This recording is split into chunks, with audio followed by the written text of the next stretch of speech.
My name is Margaret. I am 68 years old, and I live in the quiet countryside of Pennsylvania, USA. Before I go into my story, I want to welcome every single one of you listening or reading right now. Please don't forget to subscribe, like this video, and click on the notification bell so you won't miss the next part of my story. And also let me know in the comments, which part of the country are you watching from? I would love to know. Now let me take you straight to the moment that still sends chills down my spine. The exact night everything happened, I had carried a little bag of gifts with me.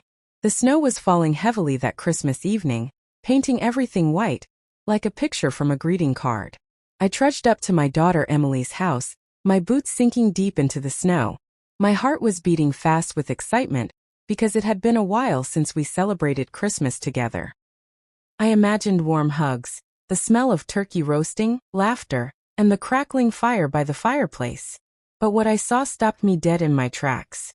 Right there, sitting on the front porch steps, was my 6-year-old grandson Daniel.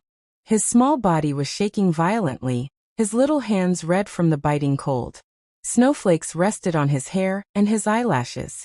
His lips were trembling as he tried to keep himself from crying. "Daniel!" I shouted, rushing toward him. "Sweetheart, what on earth are you doing out here in the snow?"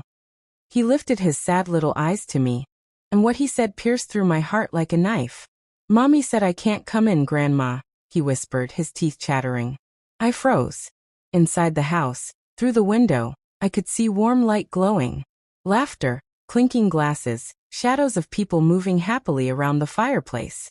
They were celebrating, while my grandson was shivering alone outside in the snow. And then just as I held him close to my chest, the front door opened. Someone stepped out, and what happened next shocked everyone. That was the moment everything turned upside down. But let me take you back to the beginning, so you understand how we even reached that heartbreaking Christmas night. It all started 2 weeks before Christmas. The snow had not yet fallen then. I was sitting by my kitchen window, knitting a red scarf for Daniel. Every year, I made him something with my hands, just like my mother did for me. Christmas was always about love, warmth, and family. At least, that was how I remembered it growing up. But something had been troubling me lately. My daughter Emily and I had grown distant. She had changed over the past year. She didn't visit as often, didn't call as much. And when she did call, her voice carried an edge, as though I had wronged her in some way I couldn't put my finger on. Still, I told myself that family was family. Whatever the problem, Christmas was the perfect time to make things right. I picked up the phone and called her. "Emily, sweetheart," I said cheerfully when she answered. "I was thinking, how about I come over for Christmas this year? I'll bring gifts for Daniel, and maybe I can make my famous pecan pie." There was a long pause. Too long. Then she said flatly, "We already have plans, Mom." Her words stung, but I tried not to show it. "Oh, that's all right. Maybe I can just stop by for a little while? Just to see Daniel's face when he opens his presents." She sighed heavily, as though I was asking for too much. "We'll see." And she hung up. I sat there holding the phone, staring at it as if it might explain why my own daughter seemed to resent me. My chest felt heavy, but I shook it off. Children sometimes didn't understand the sacrifices their parents made. Maybe she was just busy, maybe tired. Surely she didn't mean to hurt me. Over the next few days, I busied myself with preparations anyway. I bought a little train set Daniel had been asking for. I baked cookies and wrapped them in a tin. I even knitted matching scarves for Emily and Daniel, hoping they would wear them proudly. When Christmas Eve finally arrived, I couldn't help myself. I packed my bag, wrapped up warmly, and told myself, even if Emily didn't sound excited, she's still my daughter. And Daniel, oh, Daniel will be thrilled to see me. The drive through the snowy night was magical, almost like a fairy tale. Houses along the way twinkled with Christmas lights, some flashing red and green, others glowing gold. Families were gathered around decorated trees, children's laughter echoing from behind frosted windows.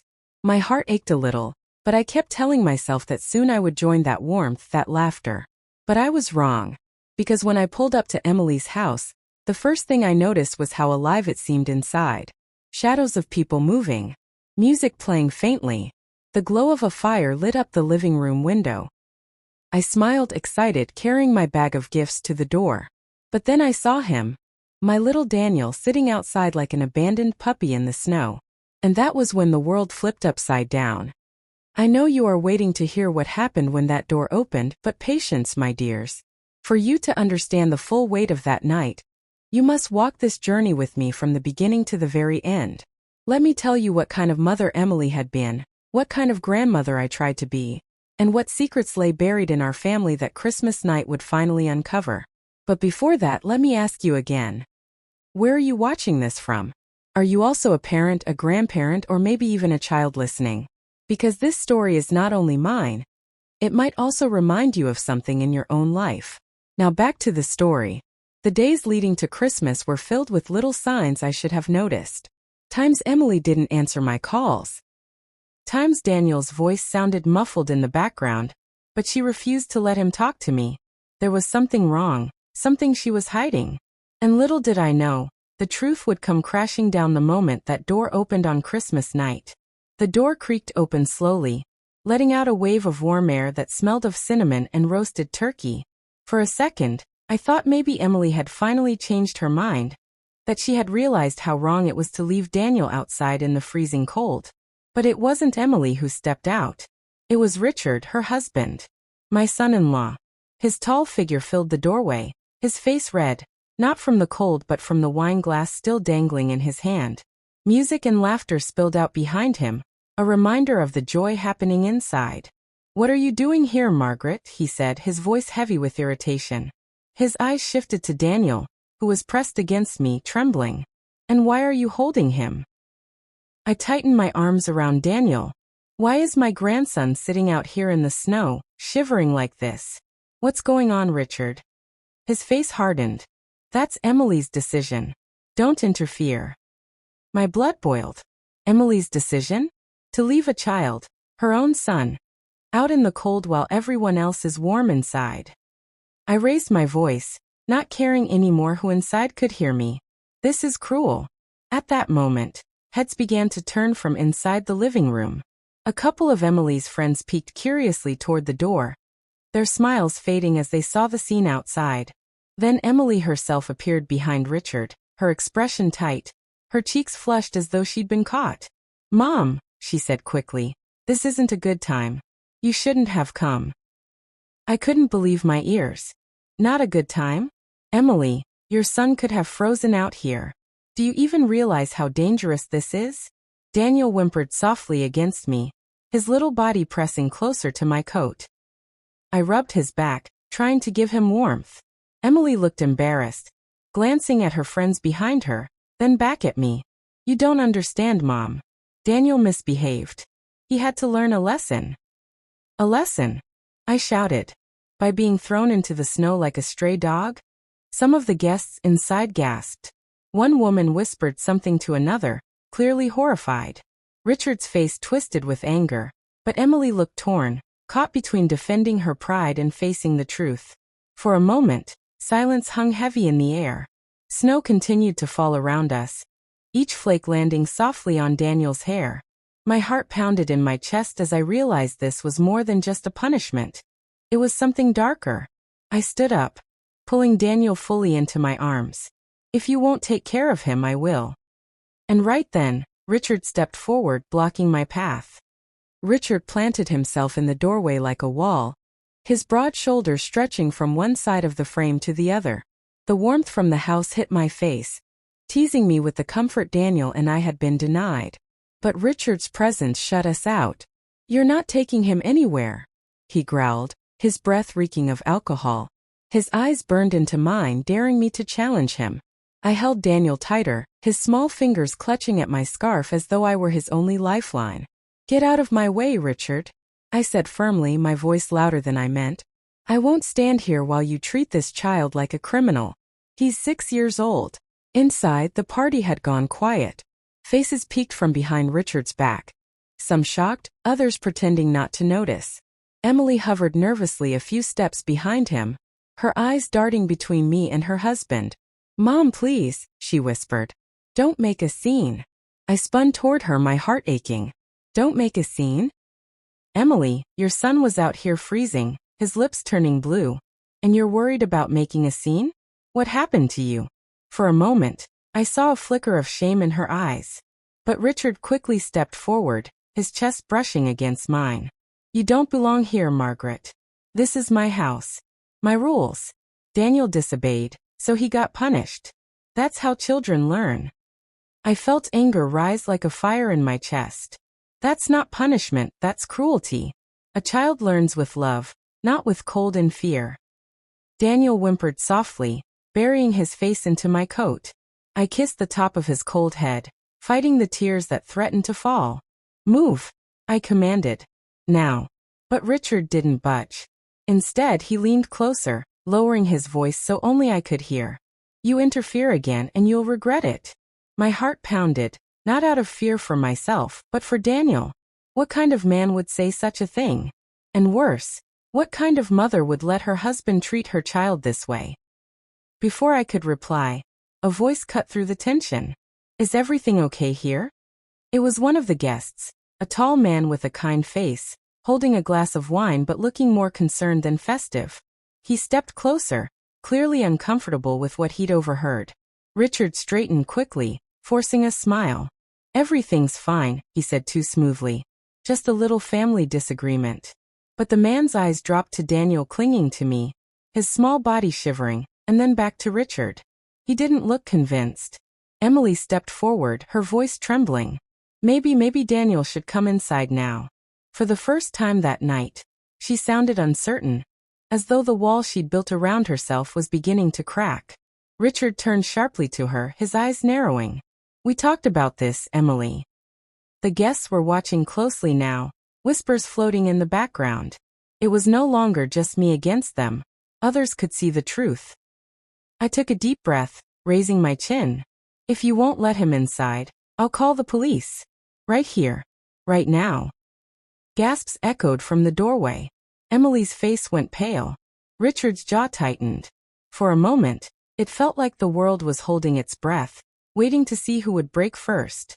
Then, without a word, Richard stepped aside, his face stormy with rage. Fine, he spat. Bring him in.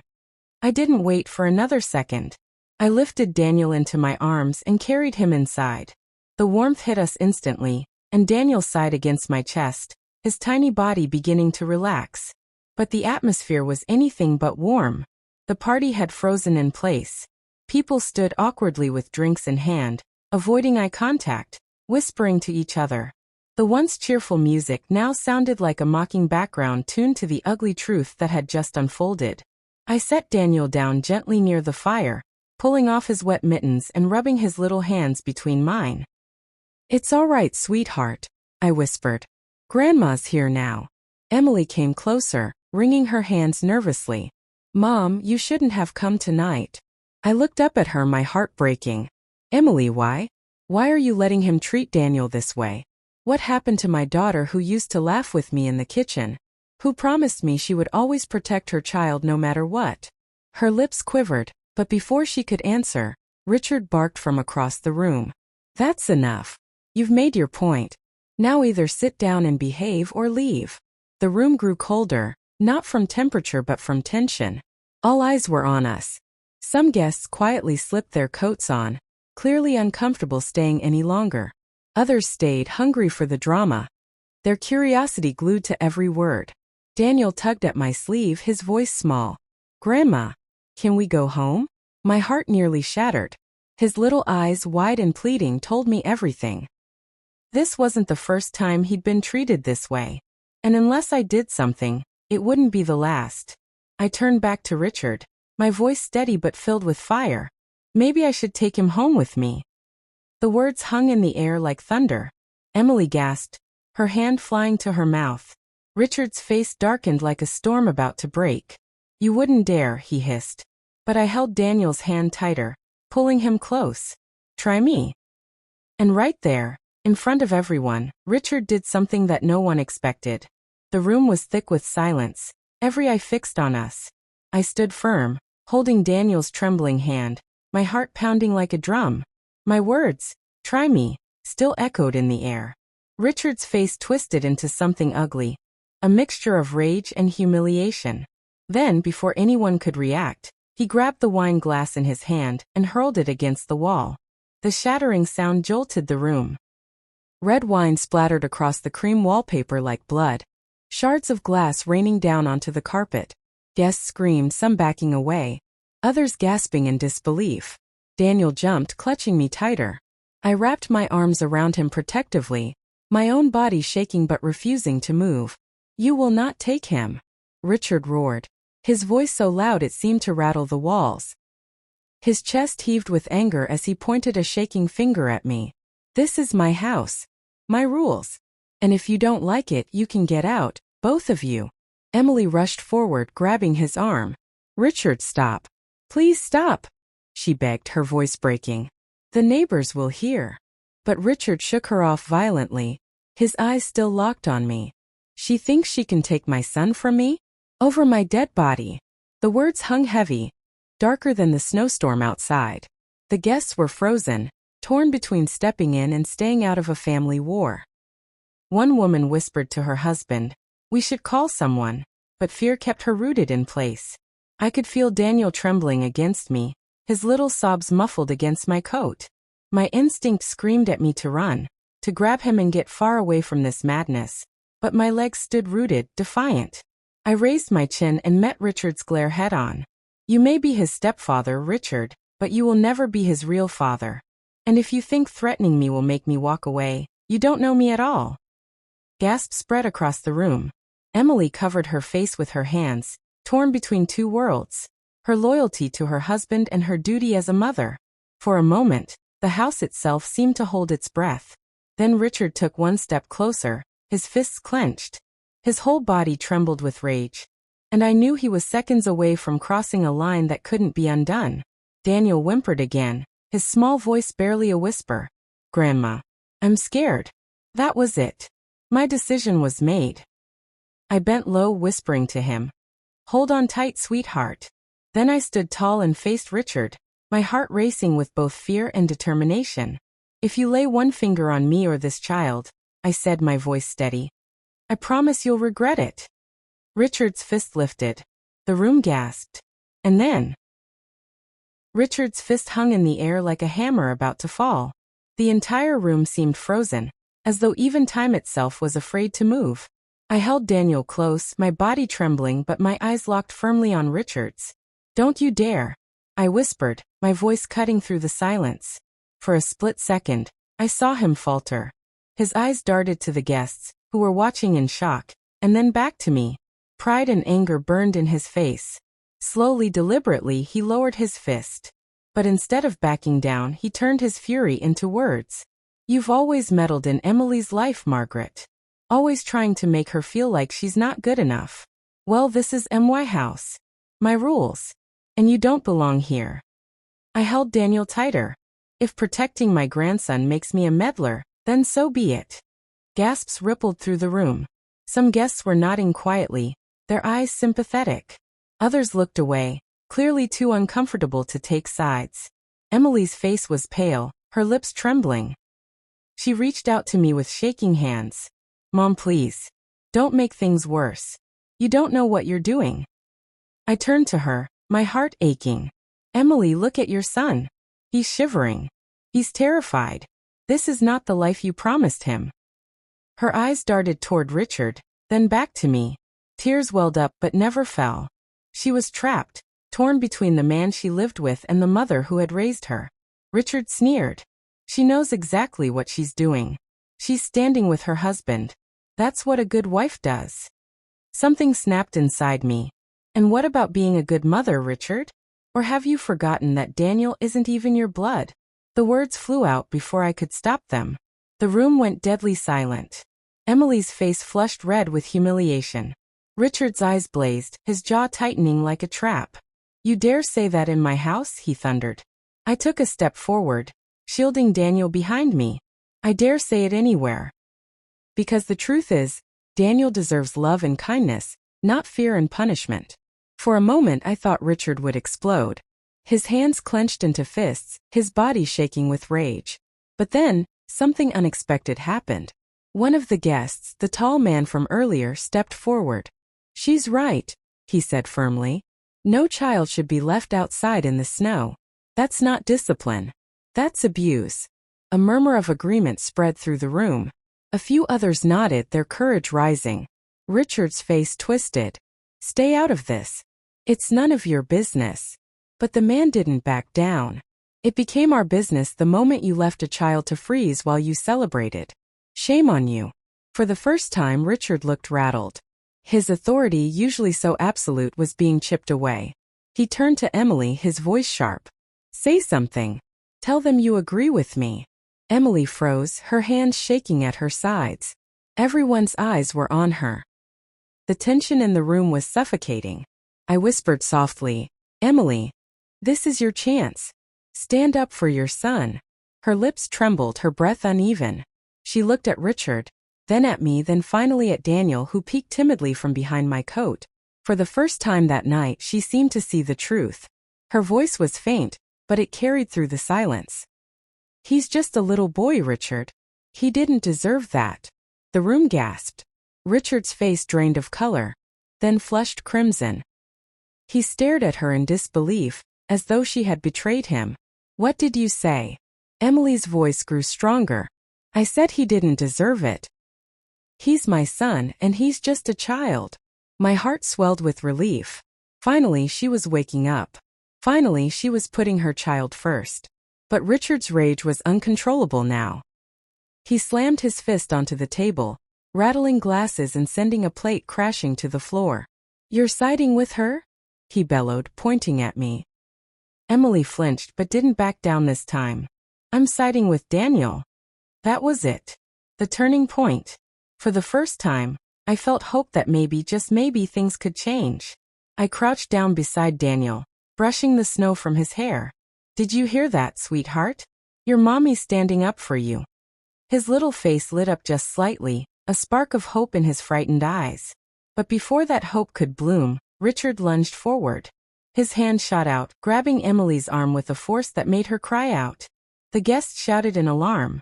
Some rushed forward, others pulled out their phones, ready to call the police. Let her go, I screamed, stepping between them. Richard's face twisted in fury, veins bulging at his temples. This is my family, he roared. You will not tear it apart. He yanked Emily's arm harder and Daniel screamed, Mommy! I grabbed Daniel and pulled him tightly to my chest, shielding him from the chaos. My heart was racing, every instinct screaming at me to protect him no matter what. And then suddenly, the front door burst open again. Everyone froze. Standing there, snow swirling behind him, was a man none of us expected to see. The door slammed against the wall with a bang, letting in a blast of icy wind and swirling snow. Every head turned toward the entryway. For a heartbeat, the only sound was the howling storm outside. Then, through the blur of white, a tall figure stepped in, stomping snow from his boots. My breath caught in my chest. It was David, my ex-husband, Emily's father. I hadn't seen him in years. Not since our bitter divorce that left wounds on us both. Wounds that Emily had never fully healed from. He looked older, wearier, his hair streaked with gray, but his presence was as commanding as ever. David! I whispered, stunned. Gasps rippled through the room. Emily's face turned as pale as the snow outside. Richard froze, still gripping her arm. His anger suddenly checked by confusion. David's piercing eyes swept over the scene. The spilled wine, the broken glass, Emily's frightened face, and Daniel clinging desperately to me. His jaw tightened. What the hell is going on here? He thundered, his voice echoing through the silent room. No one answered at first. The weight of his authority pressed down on all of us. Finally, Richard barked, trying to regain control. This is none of your business. You don't belong here. David stepped forward, his gaze hard as steel. That's my daughter you're manhandling. And my grandson crying in fear. So don't tell me it's none of my business. Emily's lips trembled.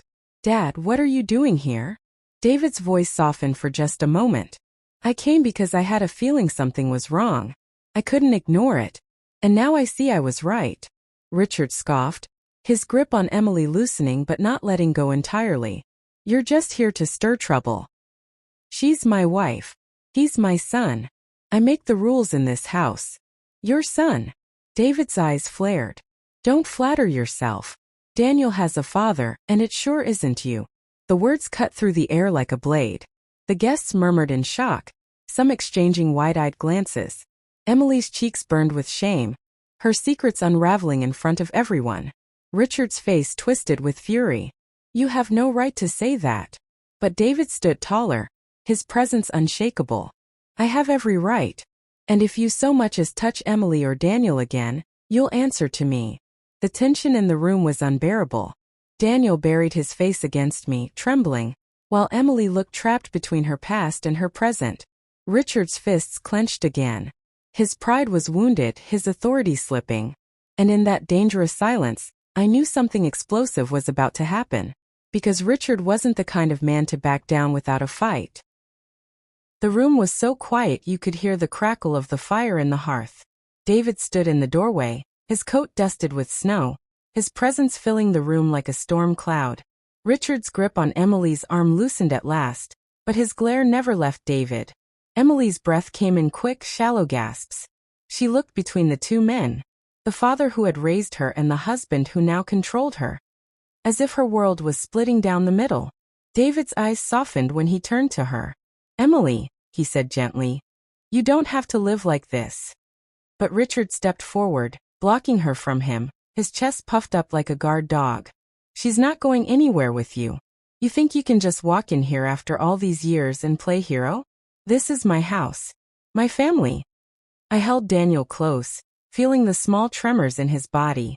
His little hand gripped my sleeve so tightly I could feel the strength of his fear. I bent low and whispered, "It's okay, sweetheart. Grandpa's here now too." But my words did little to ease his trembling. He had seen too much already. David's jaw tightened. He didn't raise his voice, but his words carried weight. You don't get to call it your family when you treat them like prisoners. A man doesn't prove his strength by terrifying a child. A murmur of agreement rose from the guests. Some had already edged toward the door, but others stayed, glued to the unfolding drama. One woman whispered, she should leave him, loud enough that Richard clearly heard. His face reddened even further. Richard's fist clenched again, his eyes flashing dangerously. You don't know anything about me. You don't know how I keep this family together. She needs me. Without me, she's nothing. Emily flinched at his words, tears spilling over her lashes. Her shoulders trembled as if those cruel words had pierced her deeper than any slap ever could. I felt anger rise hot and sharp in my chest. Emily, listen to him. He's telling you exactly how he sees you. Is that what you want your son to grow up believing? That his mother is nothing? Emily's sob broke the silence. Her knees seemed to give out beneath her as she sank onto the couch, covering her face with her hands. David stepped forward, his voice firm but filled with compassion. You're not nothing, Emily. You're my daughter. You're a mother. You're stronger than you think. Don't let him convince you otherwise. For a moment, I thought I saw a spark in her eyes. A flicker of the girl she used to be. The one who laughed easily, who dreamed big, who promised she'd always protect her baby. But Richard wasn't ready to lose control. He loomed over her, pointing a finger at her trembling form. Don't listen to them. They want to tear us apart. They don't understand how this works. You have to stand by me. You promised. Emily looked up at him, her face streaked with tears. I promised to love you, she whispered. Not to let you destroy me. Not to let you hurt my child. The room erupted in gasps. Daniel lifted his head, his wide eyes fixed on his mother as though hearing her defend him for the first time. Richard's face twisted in rage. He lunged forward, but before he could reach her, David stepped in his path. Their bodies collided, two storms meeting head-on. Don't you touch her, David growled, his eyes blazing. Richard shoved him hard. David staggered back but caught himself quickly, his fists now clenched. The room had transformed from a Christmas gathering to a battlefield. Guests scrambled backward, some yelling, some fumbling with their phones to call the police. Emily screamed, "Stop it! Both of you!" But her voice was drowned out by the sound of furniture scraping against the floor as Richard and David squared off. Richard threw the first punch. His fist cut through the air, landing against David's jaw with a sickening thud. David stumbled but didn't fall. Instead, he straightened, his eyes burning with a fire I hadn't seen in years. He struck back, his fist connecting with Richard's chest, sending him reeling into the edge of the dining table. Plates shattered, food spilled, guests shrieked. Daniel cried out, burying his face against me. I shielded him, my own body shaking, torn between stopping them and protecting my grandson. Please, Emily screamed again, rushing forward. She tried to pull Richard back, but he shoved her aside roughly, nearly knocking her to the ground. That was the final straw for me. I stepped forward, my voice thundering louder than I thought possible. Enough! Both men froze, breathing heavily, glaring at each other like caged beasts. Blood trickled from the corner of David's lip. Richard's knuckles were raw, his chest heaving with fury. Look at yourselves, I shouted, my voice shaking but firm. This is Christmas. And look what you've turned it into, a war zone in front of a child. For a moment silence fell. The weight of my words pressed down on everyone. Emily sank onto the couch again, sobbing uncontrollably. Daniel clung to me, his tears wetting my shoulder. The guests, once entertained by the drama, now looked horrified, as if realizing they were witnessing something far more serious than family conflict. David finally spoke, his voice hoarse but strong. This ends tonight, Richard. One way or another. Richard wiped sweat from his brow, his chest still heaving. His eyes darted toward Daniel, then back at me, then to Emily. His pride was in tatters, his authority slipping through his fingers. And in that dangerous silence, he made a choice. He stormed to the fireplace, grabbed the iron poker resting beside it, and turned back toward us, his face a mask of fury. Gasps erupted. Emily screamed. Daniel clung tighter to me, his small body trembling. Richard raised the poker high in the air, his voice thundering. If anyone tries to take them from me, I swear. The poker glinted in the firelight, raised high above Richard's head like a weapon from some ancient battle. The guests gasped in unison, their faces pale with shock. Daniel whimpered against me, his little hands digging into my coat. Richard, no. Emily screamed, rushing forward, but he shoved her back with his free arm, his eyes wild. You won't take them from me, he shouted, his voice breaking under the weight of his rage. For one frozen moment I thought it was the end. I thought the iron rod would come crashing down on David, or worse, on me. But before Richard could swing, David lunged forward with surprising speed for his age. He grabbed Richard's wrist midair. The two men locked in a deadly struggle. Put it down, David growled, his voice low but commanding. Richard snarled, trying to wrench free, but David's grip was like steel. The poker trembled between them, inches from striking. Their faces were twisted in fury, the fire casting shadows across their battle. Guests screamed and scattered, some hiding behind furniture, others fumbling to call 911. The once cozy Christmas gathering had turned into a scene of chaos. Emily dropped to her knees, sobbing, her hands clutching at her hair. Stop. Please stop, she cried, her voice raw with desperation. I held Daniel tighter, whispering, Close your eyes, sweetheart. Don't look. His little body trembled against mine, his sobs muffled into my chest. Then, with a sudden burst of strength, David twisted Richard's arm.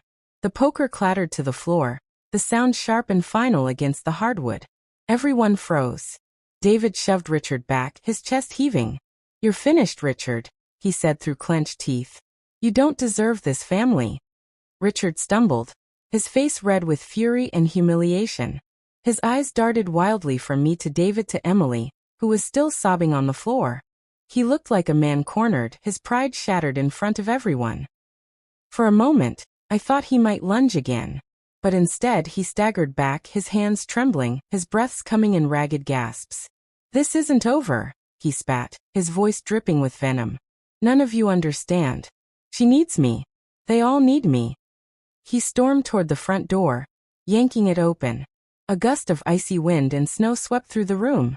Then, without another word, he disappeared into the night, the door slamming shut behind him. Silence fell. Only the crackle of the fire and Emily's soft sobs filled the air. David bent down, lifting the poker from the floor, his hands still trembling. He set it back by the fireplace and turned to Emily. It's over now, he said softly. But as I looked at her tear-streaked face and Daniel's frightened eyes, I knew deep down, it wasn't over. Richard might have left the house, but his shadow was still here, and the battle for this family had only just begun. The door slammed so hard behind Richard that the frame rattled, sending a fresh shiver through the room. Snowflakes gusted in from outside before the latch clicked, leaving a small white scatter on the carpet. For a moment nobody moved. Nobody spoke. The silence was so heavy, it felt like even the fire in the hearth had dimmed, as if the whole house were holding its breath. Emily's sobs broke the stillness. She sat crumpled on the floor, arms wrapped around her stomach as though she were trying to hold herself together. Daniel buried his face deeper into my coat, and I kissed the top of his head, whispering prayers I barely remembered how to say. David was the first to act. He walked to the window, pulled the curtain back and scanned the snowy street. His jaw tightened. "He's gone," he muttered, though his tone carried no relief, only caution. "But he won't stay gone. Not a man like that." Guests began murmuring in uneasy voices. Some slipped their coats on, whispering about calling the police, others debating whether they should stay or leave. The cheerful holiday spirit that had once filled this house had evaporated, leaving behind nothing but dread. Emily finally looked up, her tear-streaked face pale and trembling. "He'll come back," she whispered hoarsely. "You don't know him. He always comes back." David turned, kneeling beside her. "Emily, listen to me. You don't have to face him anymore. This ends tonight. We'll call the police. We'll tell them everything." But Emily shook her head violently, panic flashing in her eyes. "No, you don't understand. If we call the police, it'll only make him worse. He'll find me. He'll take Daniel." Her voice cracked, and she covered her mouth as if the thought alone could strangle her. I knelt beside her, placing my hand gently over hers. "Sweetheart, he already tried to hurt you tonight. What happens next time? What happens when he's even angrier, when no one is here to stop him? You can't go on living like this." Daniel peeked up at his mother, his little voice barely a whisper. "Mommy, I don't want Daddy to come back." His words pierced the room like a knife, silencing every murmur. Emily's tears fell harder as she pulled him into her arms. The sight made my heart ache. A child should never have to live in fear of their own father. David stood, pulling his phone from his pocket. "I'm calling," he said firmly. "Enough hiding. Enough protecting him. This has to stop." But Emily's hand shot out, gripping his wrist with surprising strength. "Please, Dad. Please don't." Her wide, desperate eyes locked onto his. "You don't know what he's capable of. He'll make our lives a nightmare if the police get involved." I could see David's inner struggle. His fingers hovered over the phone screen, his knuckles white. He wanted to protect his daughter, but he also wanted to respect her fear. The room was heavy with unspoken arguments, with the terror of what the next knock on the door could bring. Finally I spoke. "Emily, honey, sometimes the hardest choice is the safest one. Daniel needs you to be brave. He needs you to stand up now, even if you're scared. Otherwise, this cycle will never end." She looked at me, her lips trembling, then at her son's small face pressed against her chest. A war raged inside her, one I could see written in every twitch of her expression. David lowered his phone slowly, but not completely. "If he comes back tonight, I won't wait," he warned. His voice was like iron, sharp and unyielding. Emily nodded weakly, but I could tell she wasn't convinced. Fear still had its claws deep in her. The guests began slipping out one by one, murmuring their goodbyes, some promising to call and check in later. Others avoided eye contact altogether, too shaken to offer comfort. By the time the last door clicked shut, it was only the four of us. David, Emily, Daniel, and me. The house felt enormous and empty, the shadows stretching longer in the corners. Every creak of the floorboards, every whistle of the wind outside made me flinch. Emily finally stood, still clutching Daniel. "I should pack some things," she said quietly, her voice flat with exhaustion. "If he really comes back, we need to be ready to leave." David nodded, though his jaw remained tight. "Do it quickly. He won't stay out there long. Men like him don't retreat, they plot." The words chilled me to the bone. While Emily went upstairs, I sat on the couch with Daniel curled beside me. His little face was pale, his eyes wide open though he was clearly exhausted. I smoothed his hair back and whispered, "Grandma's here. I won't let anything happen to you." "Will Daddy hurt us again?" he asked, his voice so small it nearly broke me. I forced a smile, though tears pricked my eyes. Not if I have anything to say about it. But inside I wondered if I was lying. Minutes stretched like hours. The fire had burned low, leaving the room in flickering shadows. David paced back and forth, his eyes darting constantly to the window. Emily finally returned, carrying a small bag and clutching Daniel's favorite blanket. "Where will we go?" she asked quietly. "Anywhere but here," David replied. "You and Daniel can come stay with me. We'll figure the rest out after tonight." Emily bit her lip, torn between relief and dread. "He'll find us. He always finds us." David put his hands on her shoulders, steadying her. "Not this time. I'll make sure of it." And then it happened. A loud, sharp bang rattled the front door, echoing through the silent house. Daniel screamed, clinging to his mother. Emily froze, her face draining of color. David stiffened, his fists balling at his sides. Another bang followed, harder this time, making the door shudder on its hinges. A voice rang out through the snow and darkness, muffled but filled with fury. "Emily! Open this door. You can't keep me out of my own house." "Richard!" Emily's knees buckled, and she nearly collapsed. David moved swiftly toward the door, but I could see his body trembling, not from fear, but from rage. The banging grew louder, faster, more violent, until it felt like the door itself would splinter apart. And then, the sound that made my blood run cold. Metal scraping metal. Richard was trying to force the lock open. Daniel screamed again. Emily covered her mouth with her hand to muffle her sobs. David glanced back at me, his eyes fierce. "Take them upstairs. Now. Don't open that door for anything." My heart pounded in my chest. "What about you?" He straightened his shoulders, his jaw like granite. "I'll hold him off until the police arrive." And that was when Emily gasped, her eyes wide with terror. "But Dad, what if the police don't get here in time?" The pounding at the door grew louder, each blow shaking the frame as though Richard meant to rip it off its hinges. Daniel buried his face in Emily's chest, his cries muffled against her. Emily's whole body shook, clutching him tighter as though she could fuse their hearts together and shield him from the storm outside. "Emily!" Richard's voice thundered, raw and vicious. "Don't make me do this. Open this door now." David's hand gripped the back of a chair, his knuckles white.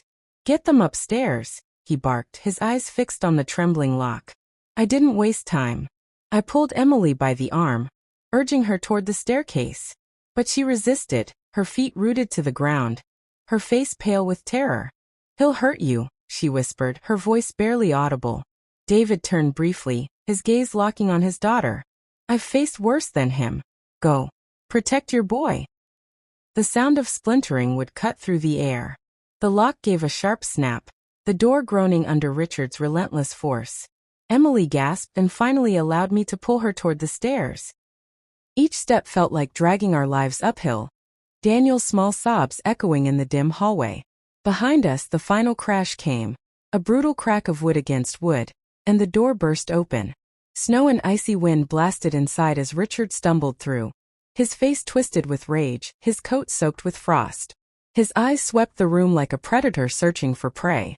David stood his ground by the fireplace, shoulders squared, the iron poker clutched tightly in his hand this time. "You're not touching them," he said, his voice steady as stone.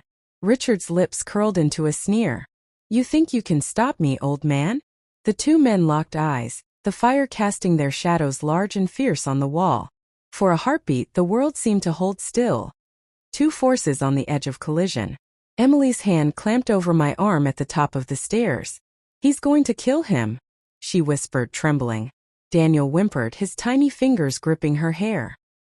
I pressed a finger to my lips, signaling her to stay quiet. The last thing we needed was Richard knowing where we were hiding. The wail of sirens grew louder, their flashing lights painting streaks of red and blue across the snow outside. But inside the house, Richard's fury drowned everything out. He had David pinned against the dining table, his fist raised, veins bulging in his neck, eyes wild with a kind of rage that didn't know reason. "Richard!" I screamed from the stairs, unable to keep silent any longer.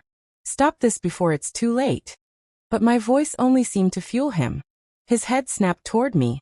His face twisted into something I barely recognized as human. For a moment, his grip loosened on David, and that was all David needed. With a sharp twist of his body, David shoved Richard back, sending him crashing against a chair that splintered under his weight. The crash echoed through the house, mingling with the sound of Daniel's sobs. Emily clutched him to her chest, her knuckles white as she tried to muffle his cries. Her whole body trembled, torn between fear and something else I hadn't seen in her in a long time, resolve. Richard scrambled to his feet, his eyes blazing. "You think the cops will stop me?" he roared, spittle flying from his lips. "They can't keep her from me. She's mine. She belongs to me." Those words, vile, possessive, and cruel, seemed to shatter something inside Emily. She stiffened, her tears drying even as they clung to her lashes. Slowly, she stood, setting Daniel gently on the top step where I crouched beside him. Her eyes never left Richard. "Don't move," I whispered urgently, grabbing her wrist. "Emily, wait for the police." But she shook me off, her voice trembling but firm. "No. I've waited too long already." The pounding on the front door began, heavy fists striking wood, followed by shouted commands. "Police! Open up!" Richard froze for an instant, the color draining from his face. His bravado faltered, but his rage didn't. He grabbed the broken leg of the shattered chair, gripping it like a club. "If they come in here, I swear." But Emily's voice cut through him like a knife. "No, Richard." He stopped, his eyes narrowing on her. Emily took one step down the staircase, her chin lifting, her voice growing stronger with each word. "You don't own me. You don't control me.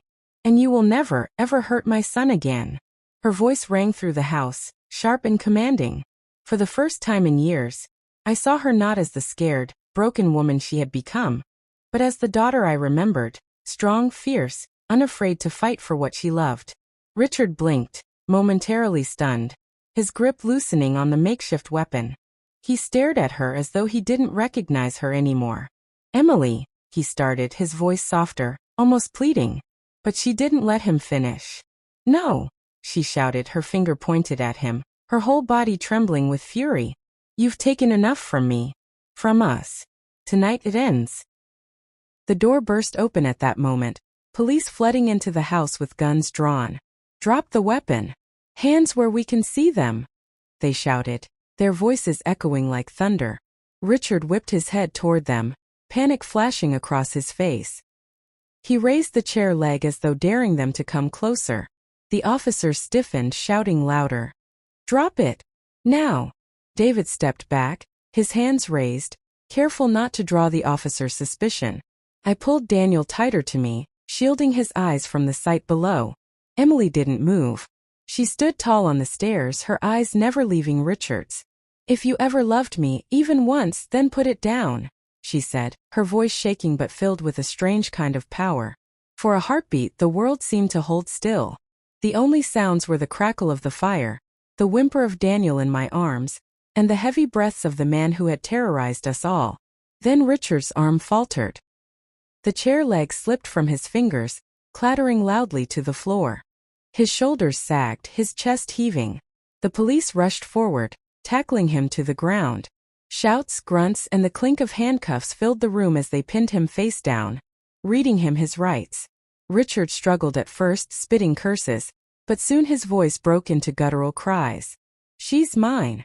You can't take her from me. She's mine." Emily crumpled against the banister, her body shaking as sobs poured out of her.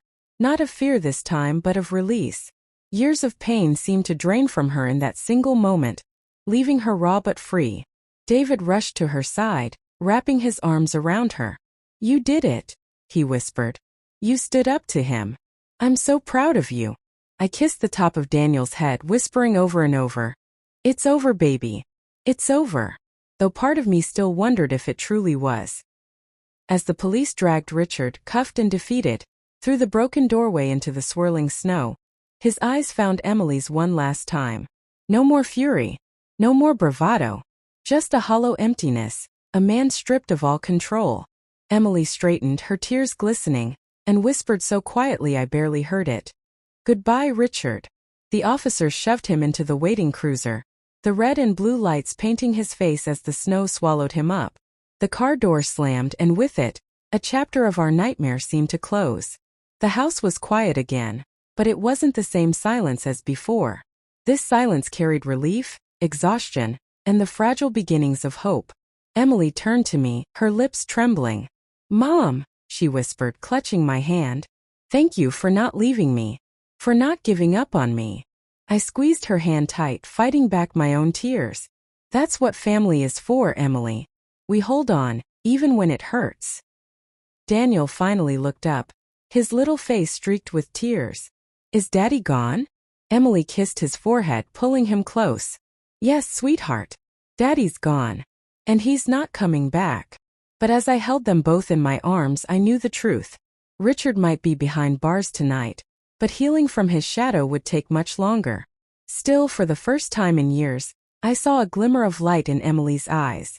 And I promised myself I would not let that light go out again. The flashing lights outside finally faded as the police cruisers pulled away, leaving the street swallowed in snow and silence. Inside, the house was wrecked, chairs overturned, food scattered, the front door hanging crooked on its hinges. But the true wreckage wasn't in the furniture. It was in us. Emily sat on the couch, Daniel curled up in her lap, his little body finally giving in to sleep after hours of tears. She rocked him gently, her eyes distant, as though she were caught between relief and disbelief. David stood near the window, arms crossed, staring out into the night. He hadn't spoken since the police left, but the tension in his shoulders said more than words ever could. I sat beside Emily, taking her free hand in mine. "It's over," I whispered.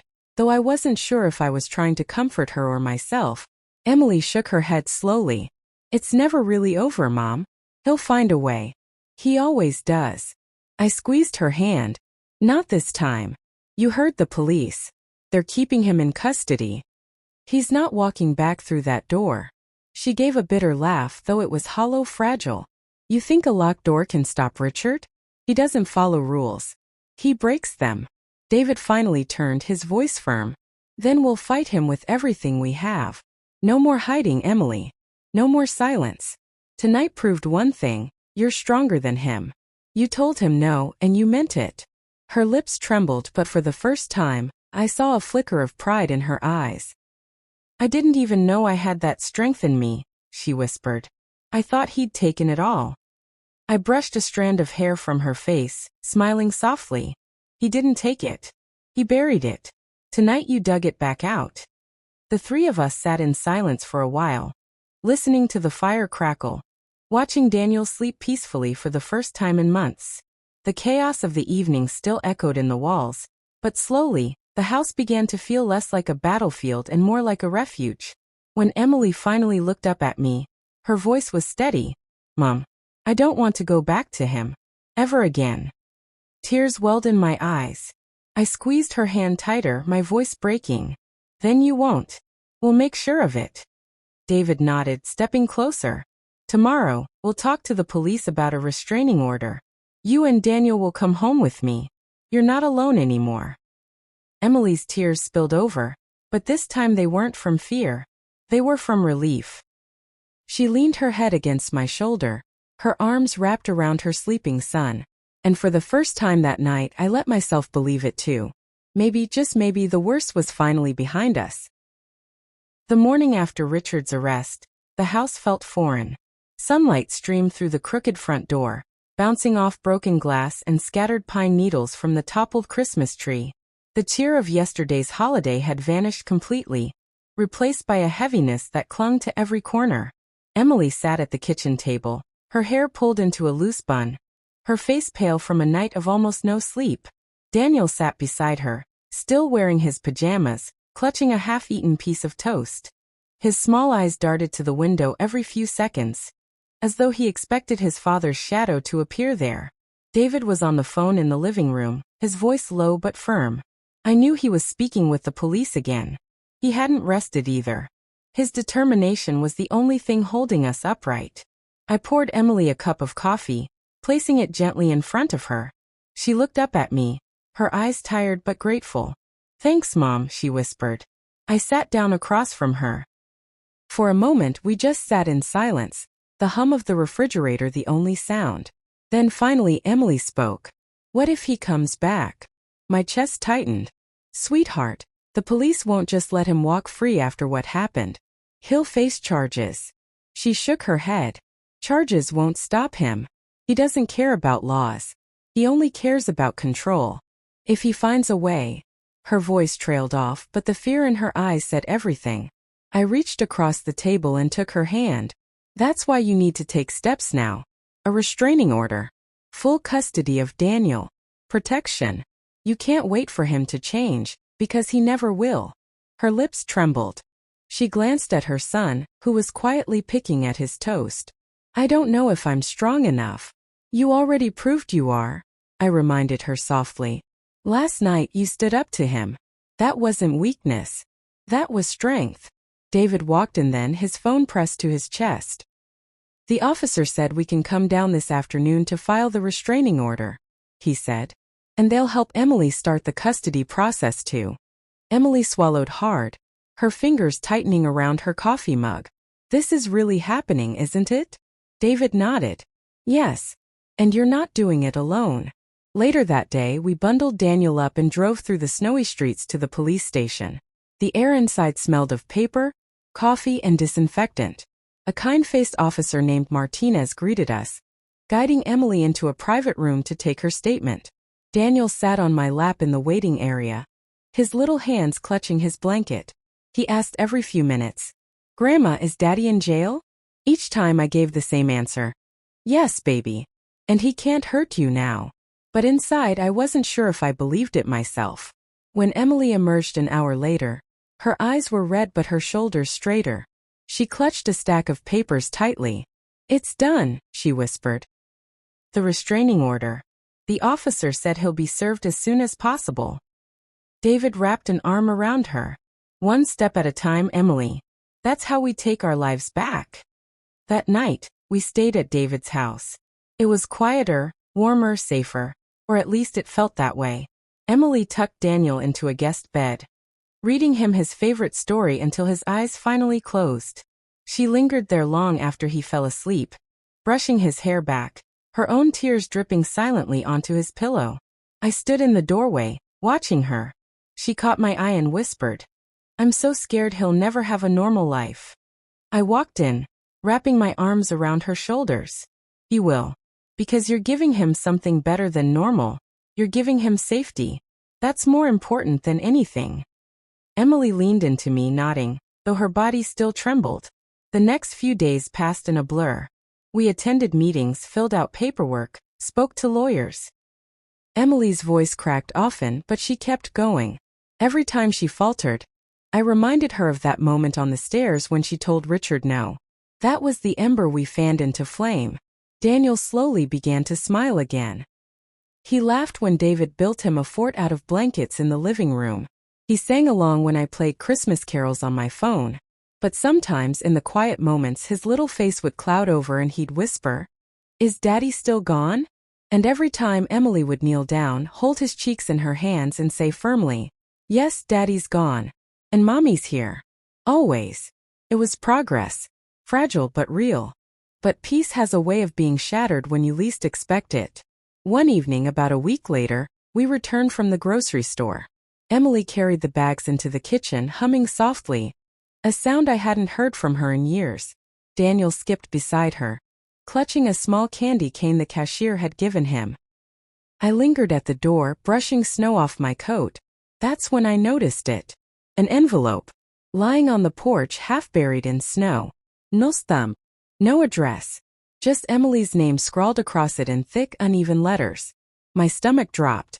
I bent to pick it up, my fingers trembling as I brushed off the snow. Something in me already knew who it was from. "Mom!" Emily called from the kitchen. "Can you hand me the—" Her voice cut off when she saw my face. She set the bag down and rushed over. "What is it?" she asked. Wordlessly, I handed her the envelope. Her eyes scanned the name on the front, and all the color drained from her face. Her fingers shook as she tore it open. Inside was a single sheet of paper, The handwriting jagged, hurried, unmistakably his. You can hide behind your mother. You can run to your father. You can even call the police. But none of them can keep you from me. You belong to me, Emily. And I'm coming for what's mine. Emily's hand flew to her mouth. The paper slipped from her fingers, landing in the snow at our feet. Daniel's little voice piped up from the kitchen. Mommy, what's wrong? Emily's lips trembled as she stared at me, her whole body shaking. He knows where we are. I wrapped my arms around her tightly, though my own legs felt weak beneath me. As she was right. Richard was out there. Watching. Waiting. And no matter how many doors we locked or papers we signed, the shadow of his presence had found its way back into our lives. The letter sat on the kitchen table like a curse, its jagged words burning into our minds. None of us touched it again, but none of us could stop staring at it either. Emily sat hunched over, her hands pressed to her temples, rocking slightly as though trying to push Richard's voice out of her head. David picked it up carefully, slid it into a clear plastic sleeve and muttered, "This goes straight to the police." His jaw was set, his eyes blazing. Emily's voice cracked. "It doesn't matter, Dad. You saw what he wrote. He's not afraid of the police. He's not afraid of anyone." I sat beside her, rubbing her back. Then we make him afraid of us. We don't let him win. But inside, I was trembling. The next morning, we drove straight to the police station and handed over the letter. Officer Martinez's expression darkened as he read it. "We'll file this as evidence," he said firmly. "It violates the restraining order. That means an arrest warrant can be issued immediately." Emily looked up sharply. "So he goes back to jail?" "That's the plan," the officer replied. But his eyes betrayed a flicker of doubt. "If we can find him." Those words followed us home like ghosts. That evening, David installed new locks on every door and window. He ordered a security system, cameras and motion lights. Every hammer strike echoed through the house like a drumbeat of war. Daniel watched silently, clutching his stuffed bear. "Why are we doing this, Grandpa?" he asked softly. David crouched down, his voice gentle but firm. "Because we're making sure no one can ever hurt you or Mommy again. This is our fortress now." Daniel nodded, though his little brow stayed furrowed with worry. Later that night, after Daniel was asleep, Emily sat on the couch with her knees pulled to her chest. She whispered, "Do you think he's watching us right now?" The question made the hairs on the back of my neck rise. I glanced toward the window, the dark yard beyond. Snow fell quietly, covering everything in white silence. But silence can hide anything. I took Emily's hand. "Even if he is, let him watch. Because what he'll see is a family that won't be broken anymore." She leaned against me, tears streaking her cheeks. "I want to believe that, Mom. I really do." The fire crackled softly, but the peace it should have brought never reached us, because we knew Richard was out there somewhere. And the truth was, until he was caught, every knock, every shadow, every sound in the night would feel like him coming back. Hello everyone, my name is Margaret. I am 68 years old, speaking to you all from the snowy mountains of Colorado in the United States. Before I begin, I just want to remind you to subscribe, like this video, and click that notification bell so you never miss the next story. And let me know in the comments, where are you watching from today? I always love hearing from you. Now let's finish this story. The night Richard came back, the snow was falling heavier than I had seen all season. The world outside looked peaceful, like a postcard picture. But inside the tension was sharp, every shadow stretching too long. Every creak in the floorboards making us jump. The security system David installed beeped once, a soft tone that let us know the motion lights had clicked on outside. Emily stiffened on the couch beside me, clutching Daniel close. David was already moving toward the window, his body tense like a soldier ready for battle. "Probably just an animal," I whispered, though even I didn't believe it. David peered through the curtain, then froze. "No," he said in a voice low and firm. "It's him." My stomach dropped. I stood and hurried to Emily. She pressed Daniel against her chest, whispering over and over, "It's okay, baby, it's okay." But her trembling gave her away. The security camera app on David's phone pinged. He held it up and there he was, Richard. His tall frame stalked across the yard, His shoulders hunched, his face twisted with rage. Snow clung to his coat and boots, but his eyes burned with a heat that sent shivers down my spine. "He broke bail," David muttered. "I knew he'd try something." Richard moved to the porch and then, unbelievably, he began pounding on the door. Each blow rattled the hinges, echoing through the house like thunder. "Emily," he roared, "open this door right now. You think you can hide from me? You think a piece of paper is going to stop me? You're mine, do you hear me?" "Mine." Daniel buried his face into his mother's neck, sobbing. Emily's eyes squeezed shut, her lips trembling. "Mom, what do we do?" she whispered. David grabbed his phone. "We call 911. Right now." I snatched it from his hand, dialing quickly, my heart hammering in my chest. "There's a man breaking into our home," I told the operator, my voice shaking but loud enough for Richard to hear. "We need the police immediately." Richard's fist hit the window nearest to us, cracking the glass. Emily screamed, pulling Daniel tighter into her arms. David positioned himself between the window and us, his fists clenched, ready to defend his family with his own body if necessary. "Emily!" Richard bellowed again, his breath fogging the glass. "If you don't open this door, I swear I'll." The sound of sirens in the distance cut him off. For a moment, the whole house seemed to hold its breath. Richard turned his head sharply, his face twisting with fury. He pounded the glass one last time, then bolted toward the trees at the edge of the yard. David rushed to the door, locking it tighter as blue and red lights flashed across the snow. The police car slid to a stop outside, officers spilling out into the night. They chased Richard into the darkness, their flashlights cutting across the white drifts. We all stood frozen inside, clutching one another, waiting. Minutes felt like hours. Then finally, one of the officers returned, his voice firm but calm. "We've got him." Emily collapsed into the couch, her sobs racking her body. Daniel clung to her, whispering, "Mommy, he's gone now, he's gone." I knelt beside them, tears streaming down my face too. "Yes, baby. He's gone. And this time he's not coming back." The officers confirmed it. Richard had been caught, handcuffed, and taken into custody. Because of the restraining order violation, the threatening letter, and his attempt to break in, he wouldn't just face jail time. He'd face real consequences that would keep him away for years. That night, for the first time, Emily didn't cry herself to sleep out of fear. She cried out of release, out of the weight finally lifting from her shoulders. Over the weeks that followed, Emily began to heal. She attended counseling, finding her voice again piece by piece. Daniel started to laugh more, his nightmares fading into memories. And David, well, he never stopped being their rock. He stood beside them in every meeting, every hearing, every moment they needed strength. As for me, I realized something important. Love isn't just about being present during the easy moments. It's about standing in the storm with the people you love most, refusing to let them face the lightning alone. Richard tried to break Emily. He tried to isolate her, control her, make her believe she was powerless. But what he didn't count on was this. Love is stronger than fear. Family is stronger than hate. And when Emily finally chose to say no, to fight, to stand tall, that's when she truly broke free. I want every person listening to this story to take this lesson with them. If you are in a situation where someone is trying to control you, hurt you, or make you feel less than you are, please know you are not powerless. You are not alone. There is always a way out, and there are people who will fight for you, stand with you, and help you reclaim your life. Today, Emily and Daniel are safe.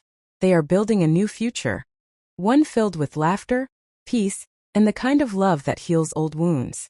Christmas no longer reminds them of fear. It reminds them of survival, of second chances, and of the family who refused to give up. And me? I am proud. Proud of my daughter. Proud of my grandson. Proud of the courage it took to face the darkness and step back into the light. So, thank you all for listening to my story. Please don't forget to subscribe, click that notification bell, and share this video with others who might need encouragement today. And before you go, tell me in the comments, where are you watching from? I'd love to know. Until next time, stay strong, stay safe, and never forget, you are stronger than the storms you face.